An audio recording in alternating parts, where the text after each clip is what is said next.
ভারতের সাথে তো আমাদের সেধে গিয়ে কোনো কিছু করার দরকার নেই। তাদের প্রয়োজন হলে তারা আমাদের সাথে যোগাযোগ করবে এবং কূটনৈতিক লেভেলে যোগাযোগের মাত্রাটাও আমাদের অনেকে কমিয়ে আনার কথা বলেছে। এখন চাইনিজরাও কিন্তু অপেক্ষা করছে যে তারেক রহমান ভারতের সাথে কতদূর আগায়। ভারতের সাথে কি ধরনের সম্পর্ক করতে চায়। মাঝখান দিয়ে আমেরিকা ঢুইকা, আমেরিকা সবসময় দেখবেন পশ্চিমা বা পাশ্চাত্য শক্তি এদের বৈশিষ্ট্য হলো আপনি কথা বলতেছেন, আপনার কথাটা নিয়ে তার নামে চালায় দিবে। ট্রাম্প বারবারই ওই যে আবার আগের মতো হরমুজ আমাদের নিয়ন্ত্রণ হচ্ছে, আমরা এই এলাকায় ঢুকতেই পারি না। মানে কেমন নিয়ন্ত্রণ যে আমি এই এলাকা থেকে অনেক ৩০০ কয়েক হাজার ফিট দূরে আছে। হ্যাঁ, কয়েকশো কিলোমিটার দূরে। ট্রাম্প কিন্তু আরেকটা কথা বলেছিল ওখানে, এটাও গতকাল তার সাংবাদিকদের বলছিল যে আমি খুব জনপ্রিয় নেতা, বিশ্বের হয়ে কাজ করি বলে আমি সবসময় টার্গেটেড থাকি। আপনি দেখবেন হঠাৎ করে পৃথিবীটা একটা চেঞ্জ হয়ে যাবে এক ঝাঁকির চোটে। সারা পৃথিবীতে হয়েছে, যেমন আরব বসন্ত হয়েছিল এরকম আবার ইউরোপের বসন্ত হবে, আমেরিকার বসন্ত হবে, ল্যাটিন আমেরিকার হতে হবে, ল্যাটিন আমেরিকার বসন্ত হবে। এদিকে এই সব বসন্তের মাধ্যমে সারা পৃথিবীর যে রাজনৈতিক অবস্থাটা কিন্তু আবার নতুন করে ঢেলে সাজবে। যার ফলে ওই যে ইরানিরা যা বলতেছে যে হরমুজ আগের অবস্থায় ফিরে যাবে না, পৃথিবীও কিন্তু আর আগের অবস্থায় ফিরে যাবে না। সুপ্রিয় দর্শক, খবর সংযোগ টক শোতে আপনাদের স্বাগতম। কেমন আছেন আপনারা? নিশ্চয়ই ভালো, আমরাও ভালো আছি। আপনাদের সঙ্গে রয়েছে আমি কাজল হায়দার, আর আমার সঙ্গে আজকে স্টুডিওতে রয়েছেন সিনিয়র সাংবাদিক আহমদ আতিক। আতিক ভাই, খবর সংযোগ টক শোর দেশ এবং দেশের বাইরের দর্শক শ্রোতা এবং আমাদের তরফ থেকে আজকে অনুষ্ঠানে আপনাকে স্বাগত জানাচ্ছি। দর্শক শ্রোতাদেরও স্বাগত। দর্শক শ্রোতাদের কথা যখন বলছি তখন কিছু কমেন্টস আমি পড়ে তারপরে আজকে মূল আলোচনায় আমরা প্রবেশ করব। ইউটিউব চ্যানেলের প্রথম দর্শক হচ্ছেন জান্নাতি আক্তার, উনি বলছেন সুন্দর আলোচনা, ধন্যবাদ আপনাকে। নুরুল আফসার লিখছেন, কাজল হায়দার, আতিক ভাই, আপনাদের দুজনকে মোবারকবাদ। আমি চট্টগ্রামের বাসিন্দা, এই অনুষ্ঠানের জন্য বসে থাকি, খুবই গুরুত্বপূর্ণ কথা। ধন্যবাদ আপনাকে, আপনাকে অশেষ ধন্যবাদ। মাসুদ লিখছেন, উনিও আমাদের রেগুলার একজন দর্শক, আপনাদের খবর শুনলে অসুস্থ মানুষও মানসিক শান্তি খুঁজে পাবে আশা করি। আল্লাহ আপনাদেরকে সত্য প্রচার করার তৌফিক দান করুন, আমিন। নরসিংদী জেলা থেকে ধন্যবাদ আপনাকে। আমরা চেষ্টা করি সততা বজায় রেখে সঠিক নিউজটা আপনাদের সামনে তুলে ধরতে।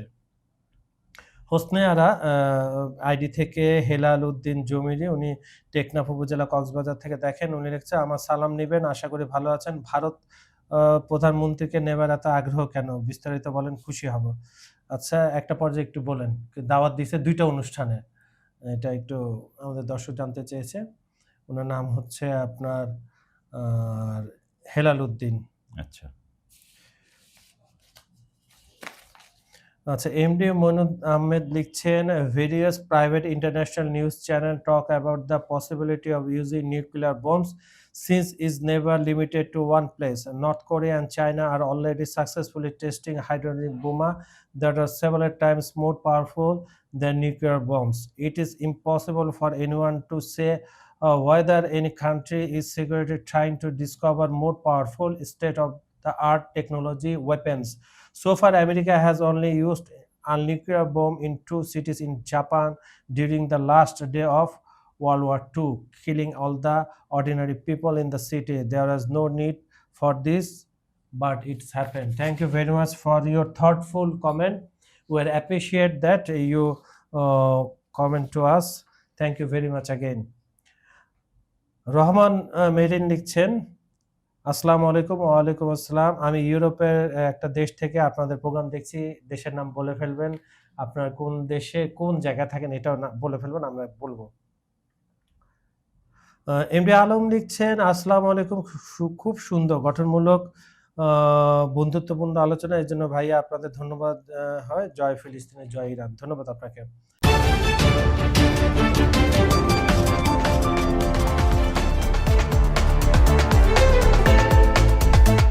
আতিক ভাই, কোথায় প্রবেশ করবেন আপনি? যুক্তরাষ্ট্র ইরান সমঝোতা দাবি করতেছে পাকিস্তান, নাকি হরমুজ? আমরা আগেই বলেছিলাম যে আসলে ওমানের সাথে যে ইরানের আলোচনা চলছে এটা আমেরিকা নিজেদের বলে চালিয়ে দেওয়ার চেষ্টা করতেছে এবং বিশ্বের সাধারণ মানুষ তো আসলে এগুলো দ্বারা বিভ্রান্ত, তারা বুঝেও না এগুলা কি। হ্যাঁ, আলোচনা চলছে ওমানের সাথে ইরানের, যে তারা হরমুজকে কিভাবে নিয়ন্ত্রণ করবে, কে কতটুকু মানে এখান থেকে যে মানে টাকা উঠাবে, সেই টাকার কে কতটা ভাগ পাবে, কিভাবে জাহাজগুলো মুভমেন্ট করবে, সেইখানে কার জনবল কেমন থাকবে, সাংগঠনিক কাঠামো এবং অন্যান্য কাঠামো নিয়ে। এছাড়া পররাষ্ট্রমন্ত্রী বলেছে যে মানে আব্বাস আরাগচি যে 2 দেশের মধ্যে বাণিজ্যিক সম্পর্ক নিয়েও কথা হচ্ছে। তো সেইখানে মাঝখান দিয়ে আমেরিকা ঢুইকা, আমেরিকা সবসময় দেখবেন পশ্চিমা বা পাশ্চাত্য শক্তি এদের বৈশিষ্ট্য হলো আপনি কথা বলতেছেন, আপনার কথাটা নিয়ে তার নামে চালায় দিবে, বাটপারি সিস্টেম আর কি। তো সাধারণ মানুষ এটা বুঝতেও পারে না, কারণ তাদের প্রচার যন্ত্র এত শক্তিশালী এবং আমাদের সংবাদপত্রগুলো ওদের দ্বারাই নিয়ন্ত্রিত হয়, এবং আমাদের সংবাদপত্রগুলোর অধিকাংশ তথ্যই আপনারা বিশ্বাস করবেন না, এটাই হলো মূল তথ্য। তারপরে তো পাকিস্তান যথাভাবে বলছে যে সমঝোতার কাছাকাছি রয়েছে।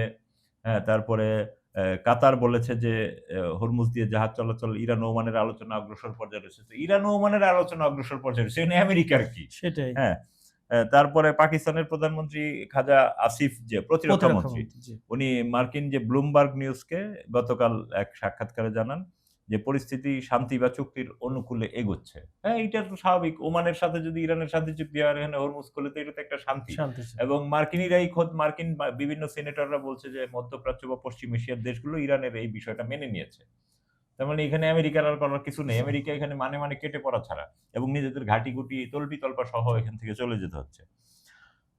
তো এর আগে আপনার গত মঙ্গলবার যে ইরানের পররাষ্ট্রমন্ত্রী আব্বাস আরাকচি তেহরানে গেছেন, যে পাকিস্তানের স্বরাষ্ট্রমন্ত্রী মহসিন নাকভি তার সঙ্গে বৈঠক করেন। তো এগুলো তো স্থানীয় পর্যায়ে নানান বৈঠক, এগুলো তো আর বিস্তারিত প্রকাশ হয় না, এবং এরকম চলতেই থাকবে। তো ইরানের পক্ষ থেকে যে বারবার একই কথা বলা হয়েছে যে যুক্তরাষ্ট্রকে নিষেধাজ্ঞা প্রত্যাহার, সামরিক হুমকি বন্ধ এবং ক্ষতিপূরণ সহ কয়েকটি শর্ত মানতে হবে। ওই যে আগের ৬ শর্ত। তো আমেরিকা এটা না মানে, ইরান কিন্তু তার কথায় এক জায়গায় আছে, কোনো রদবদল নাই। মার্কিনিরা খালি একবার এদিকে যেতে চায়, একবার এদিকে যেতে চায়, নানান দিকে খালি ঘুরোফির করে চেষ্টা করতেছে যে কিছু। তো এইসব ঘটনার ফলে এদিকে আপনি দেখেন যে আবার আরেকটা প্রণালী যে বাব আল মানদেব। এর আগে একটা ইনফরমেশন আপনাকে দিয়ে দিই যে পাকিস্তানের উপকূলের কাছে ওমান উপসাগরে একটি কন্টেইনার জাহাজ ক্ষেপণাস্ত্র হামলার শিকার হয়। ধারণা করা হচ্ছে ইরানের বন্দরগামী জাহাজ চলাচলে মার্কিন নৌ অবরোধ কার্যকরের সময় সতর্কতা উপলক্ষ করে মার্কিন সামরিক হেলিকপ্টার থেকে জাহাজটিতে হামলা চালায়। ইরানে ঢুকতেছিল তারা। হ্যাঁ, ওটা এবং হলো পানামার একটা জাহাজ ছিল। তো সেই সীমান্ত, এটা তো ইরান পাকিস্তানের দ্বিপক্ষীয় সীমান্ত। এখানে তো এটা কোনো আন্তর্জাতিক সীমান্ত না। হ্যাঁ, তো মার্কিনিরা এখানে আসতেছে, তো এইখানেও মার্কিনিরা ভুল করতেছে। সেই ভুলটা হলো পাকিস্তান তার পক্ষে দুতিয়ালি করতেছে ইত্যাদি ইত্যাদি, কিন্তু সেই পাকিস্তানও কিন্তু একসময় যদি সে হামলার শিকার হয়, কতটুকু এটা মেনে নেবে। হ্যাঁ, সেটা বিষয়। আর এদিকে ওই যে বাব আল মানদেব প্রণালী, সেইখান দিয়েও একটি মিশরের মালিকানাধীন একটি জাহাজ যাচ্ছিল, রয়টার্সের নিউজ এটা আসছে। তো সেইখানেও যে ইয়েমেনের প্রতিরোধ যোদ্ধারা তারা এটাতে হামলা চালায়, এবং এর ফলে ৪ জন ক্রু নিহত হয়েছে, এবং এর মধ্যে ৩ জন মনে হয় পাকিস্তানের আর ১ জন ইন্দোনেশিয়ার। তো এই দিকে চলছে, তো যার ফলে স্বাভাবিকভাবেই হরমুজে তো এখন জাহাজ চলাচল ব্যবস্থা অচল, যে যেভাবেই বলুক। এবং মার্কিন যে কি বলে ট্রাম্প বারবারই ওই যে আবার আগের মতো হরমুজ আমাদের নিয়ন্ত্রণে, অথচ আমরা এই এলাকায় ঢুকতেই পারি না। মানে কেমন নিয়ন্ত্রণ যে আমি এই এলাকা থেকে অনেক কয়েক হাজার ফিট দূরে আছে। হ্যাঁ, কয়েকশো কিলোমিটার দূরে। তো পাকিস্তানি জাহাজ তো যে হামলা হয়েছে ওই যে ওদের হেলিকপ্টার দিয়ে, দুটো হেলফায়ার, জাহাজটির নাম সম্ভবত ভেলানোভা। হ্যাঁ, তো এগুলো এইসব হামলা চালিয়ে তো আর আপনি ওইখানে দ্বিপক্ষীয় জায়গায় কোনো ঝামেলা করতে পারবেন না, এক। আর ২ হলো ট্রাম্প যে এইভাবে বলছে নিয়ন্ত্রণে, তো কিভাবে তার নিয়ন্ত্রণে সে তো সেটা দেখাইতে পারে না। উল্টা আরো দেখা গেছে যে ইরানিরাই বলতেছে। এই কথাটা কিন্তু তিনি এই সপ্তাহে দ্বিতীয়বার বললেন। এটা গতকাল রাতে বাংলাদেশ সময় আজকে সকালে বলেছেন যে এদিকে ইরানের শীর্ষ যে নিরাপত্তা কর্মকর্তা মহসিন রেজাই উনি বলেছেন যুক্তরাষ্ট্র ইরানের শর্ত মেনে না নিলে সম্পূর্ণ গুরুত্বপূর্ণ জ্বালানি পরিবহন পথ হরমুজ প্রণালী চলাচলের জন্য খুলে দেয়া হবে না। তারা তো অফিসিয়াল বলে দিছে।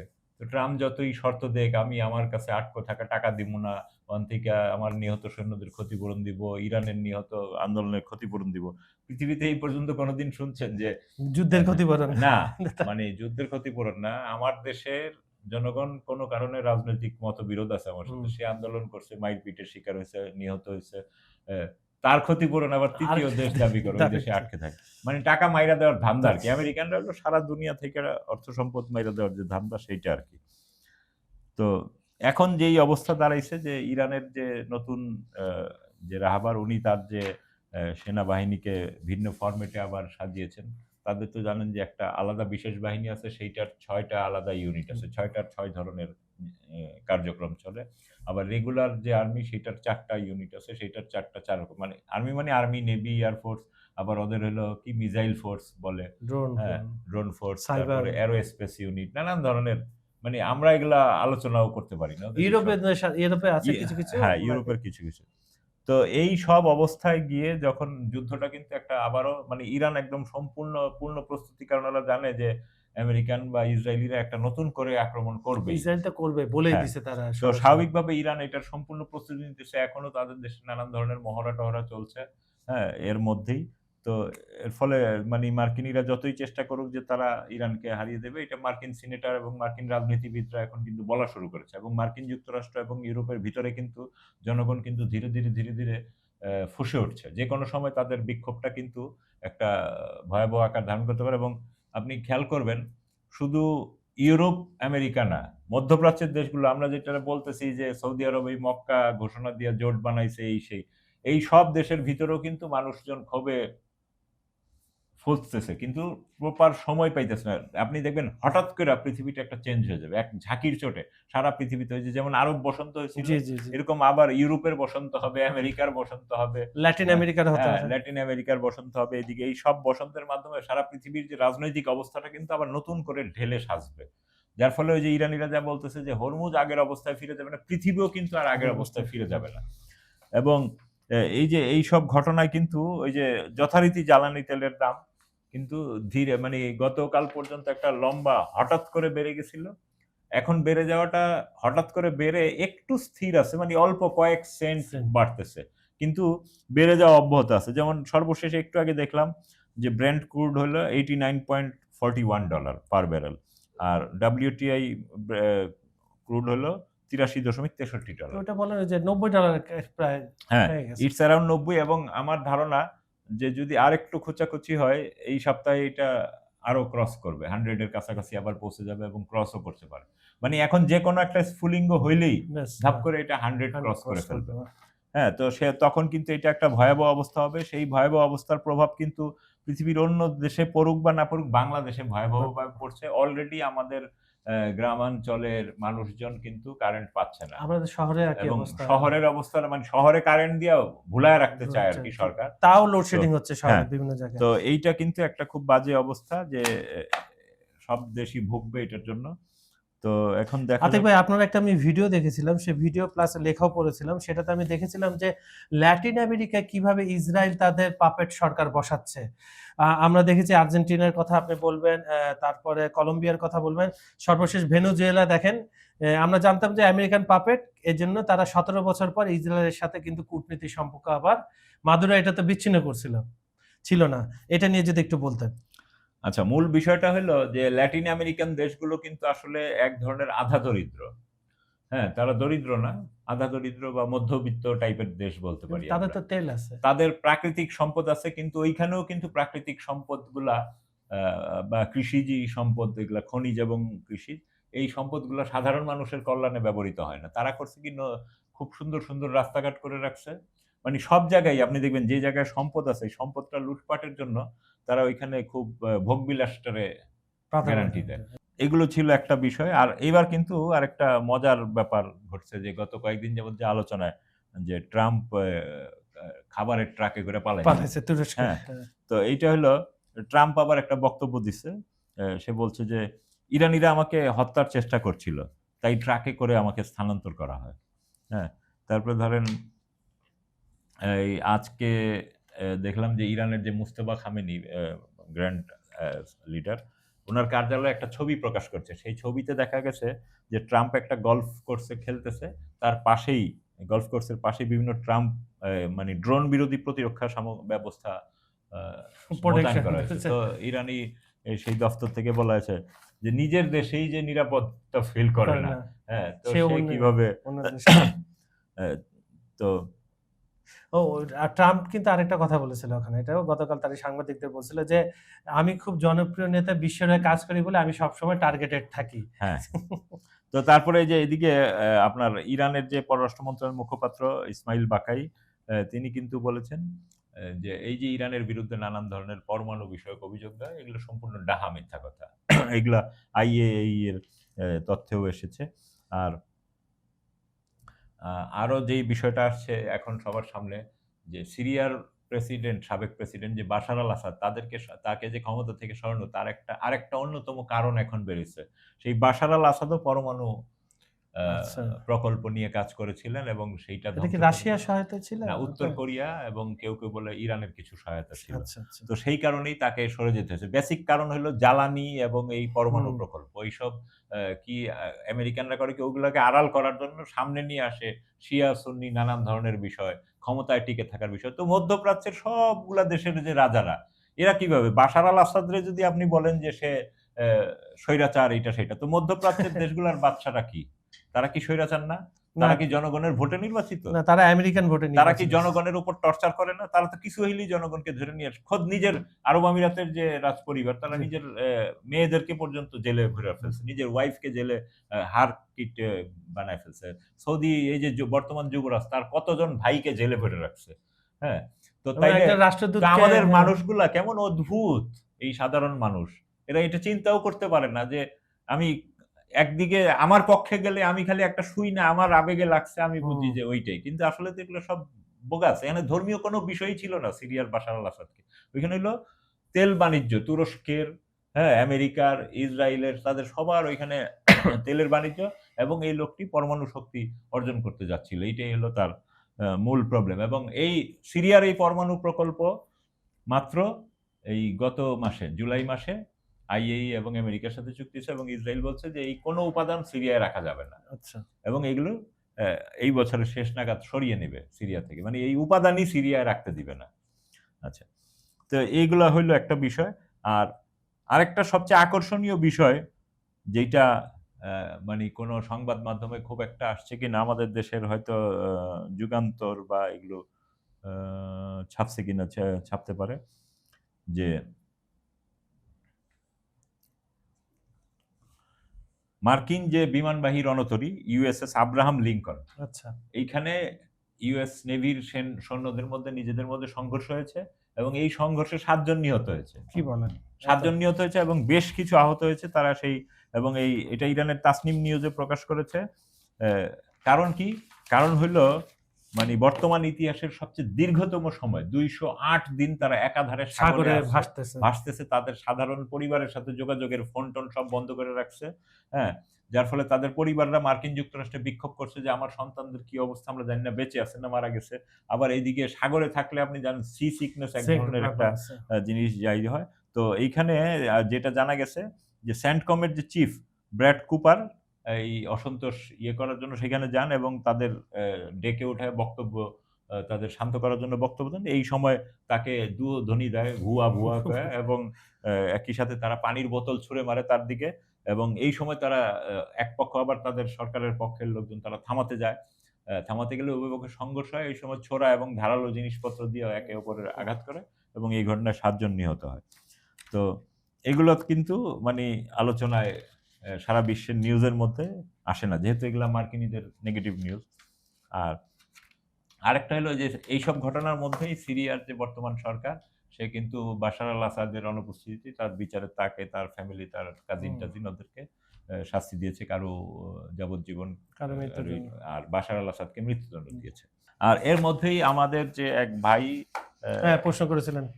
ভারত কেন প্রশ্ন দাওয়াত দিচ্ছে? করেছিলেন ভারত কেন দাওয়াত দিচ্ছে? আসলে এটা তো ভারতের জন্য খুবই স্পর্শকাতর বিষয়। কারণ যেই দেশটিকে তারা গত ১৬-১৭ বছর তাদের অঙ্গরাজ্য বা নিয়ন্ত্রণাধীন রাজ্য হিসেবে করদ ট্রিট রাজ্য। করত, করদ রাজ্যের মতো। তারা যা খুশি করতে পারত। বাংলাদেশের ভিতর থেকে ইচ্ছে করলে কাউকে ধরে নিয়ে যেতে পারত। হ্যাঁ? যেমন আমাদের সালাউদ্দিন সাহেবকে ওই পারে পাওয়া গেছে। হ্যাঁ?